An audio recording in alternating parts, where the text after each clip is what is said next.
Alors pour ce dernier challenge des Face Awards sur le thème steampunk, j'ai voulu créer un personnage fort et emblématique. Je me suis donc approprié une figure familière de l'histoire, un médecin de la peste. J'ai créé un masque en latex à son effigie et en le revisitant à la sauce steampunk. C'est un personnage qui était vêtu d'une cape et qui, selon moi, inspirait beaucoup la mort. Et c'est ce côté un peu lugubre avec lequel j'ai d'abord voulu jouer et dont je me suis ensuite détachée. C'est pourquoi j'ai dévoilé sous ma cape un body painting qui insuffle quelque chose de plutôt coloré, avec notamment des scarabées et un poisson dans le ventre, comme une sorte d'apologie de la beauté, de la nature et de son triomphe sur la maladie. Donc mon docteur, ou plutôt ma doctoresse, sous son apparence morbide, est une doctoresse qui vient répandre le souffle de la vie. Donc pour vraiment intégrer ça dans le monde steampunk, j'ai tenu à ce que mes animaux soient tous mécaniques et j'ai également dessiné de la tuyauterie dans laquelle se répandrait la vapeur, avec une jauge de pression au centre et des vannes pour la réguler. Le poisson dans le hublot, c'était aussi une référence à 20 000 lieues sous les mers de Jules Verne qu'on apparente beaucoup à l'univers steampunk. Pour les bras, j'ai fait un léger effet de parchemin vieilli, avec un petit croquis d'un dirigeable d'époque et quelques engrenages. Sur les jambes, j'ai ajouté des jarretières façon ceinture en cuir et des genouillères et mi-bas victoriens. J'ai agrémenté ça en portant une jupe qui me rappelait aussi les vêtements d'époque. Voilà, je pense que c'est à peu près tout, donc j'espère que ça vous plaira.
Alors j'ai sculpté le masque en latex avec de la plastiline et je l'ai moulé en plâtre. Lorsque vous faites un moule en plâtre en une seule partie, je vous conseille de ne pas être trop ambitieux en ce qui concerne les formes qui sont coniques, comme mon bec, parce que si vous faites quelque chose de trop long et de trop pointu, vous aurez beaucoup de mal à le démouler par la suite, donc soyez assez vigilant avec ça.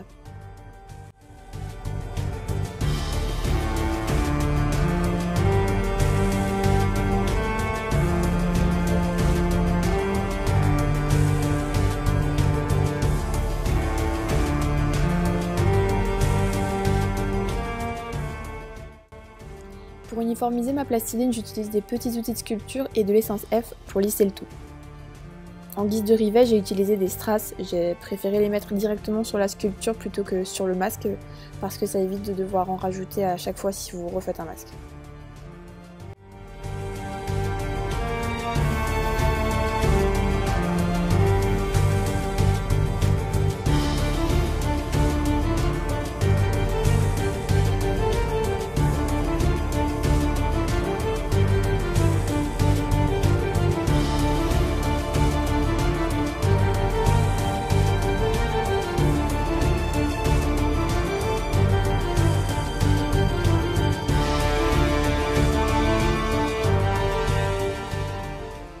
soin de bien vaseliner les zones non couvertes par la plastiline pour un meilleur démoulage et j'ai commencé avec une première couche de plâtre pur pour bien cibler les détails de la sculpture.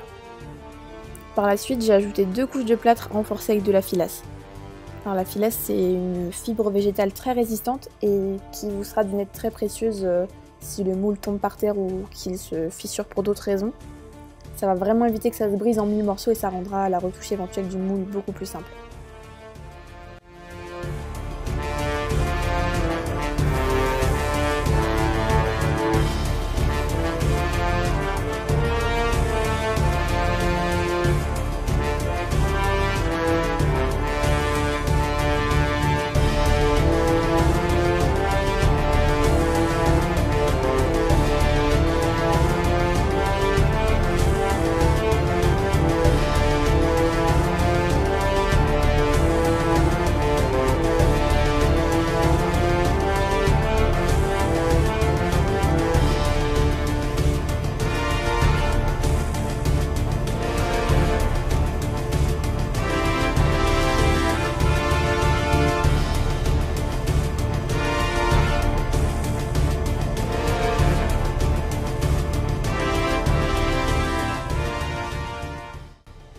Après séchage du plâtre, je démoule à l'aide d'un marteau et d'un burin et je viens délicatement retirer la plastiline du moule en utilisant des outils en bois. Je vous conseille d'éviter les outils métalliques parce qu'ils vont vraiment abîmer votre plâtre, surtout s'il est encore un peu frais.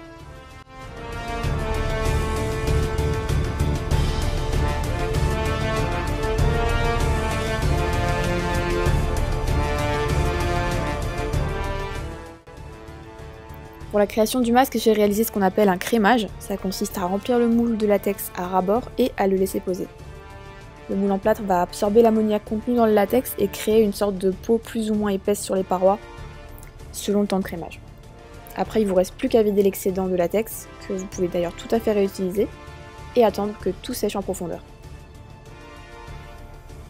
Et pour finir, pour la peinture, j'ai utilisé de la peinture acrylique noire et j'ai estompé au doigt par-dessus différents pigments de la gamme Shimmer Down pour créer l'effet métallique.